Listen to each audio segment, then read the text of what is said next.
If tomorrow was my last day, or like last week, or my last year, would I be okay saying I've done it all?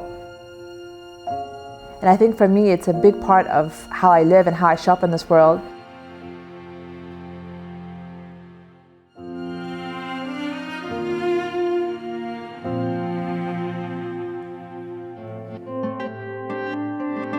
I started my career working in a non-profit student organization called Isaac. I was part of that for about 5 years, helping grow the organization across the Middle East and North Africa. So that was really fun. And then I ended up moving into the oil and gas sector. So I worked in the oil and gas sector and I realized that it was not inspiring at all. Like, I came from an environment where any project you wanted to do, you could go and do it. And that's sort of where IE came in, because my auntie and my mom were like very adamant that I was like 24, is like too young, being in business, like I have no experience. I come from a background of psychology and communications, like there's nothing to do at all with being in business. So they recommended I should do my master's degree. And I think that's the biggest thing that I got out of IE, is that actually I realized it's just I was missing some skills. Nothing that I wasn't able of doing or capable of doing, but the skills that I wanted to have, I didn't have them. And by learning those skills, I could do whatever I wanted to do. So I ended up launching a storytelling agency. So for the past 2.5 years, I was doing that. And then now I've just shifted over to running consultancy, where I train teams on how to become more effective storytellers. So last year I was feeling very uninspired. And for me, typically when my gut tells me that I'm uninspired, then I need to make a shift because something's not in alignment.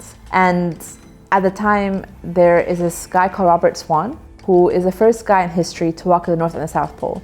And when he did that, he ended up walking under the hole in the ozone layer. So what happened is his eye color changed because of damage, and then also his skin peeled off. So we're now raising money to produce a documentary series to help raise awareness about countries across Asia. All these small micro businesses, because of the fact that I had all these hobbies, very passionate about many things. The whole purpose of all these hobbies is just to get a little bit better at something. Everything that I do right now, I can link back to something my mom taught me. So I used to do painting, and painting is a very expensive hobby. So my mom was like, at one point, looked at me, if you want to continue your hobby, you should be able to pay for it. So I sold some paintings. And I don't think she realized what she was doing, but she was teaching me that actually, if you don't ask for things, you're never going to get them. It typically starts off by writing a journal. I get my thoughts centered, and then I would go for a run. Just make sure that I can have activity going, because I think movement is really important to make things happen.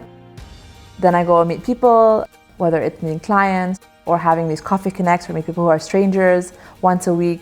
And then also I go rock climbing sometimes with my friends.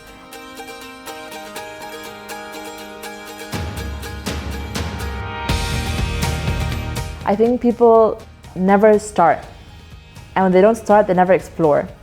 And when they don't explore, they don't actually see what's possible. But most people are going to regret because they don't start doing anything. And life is too short for that.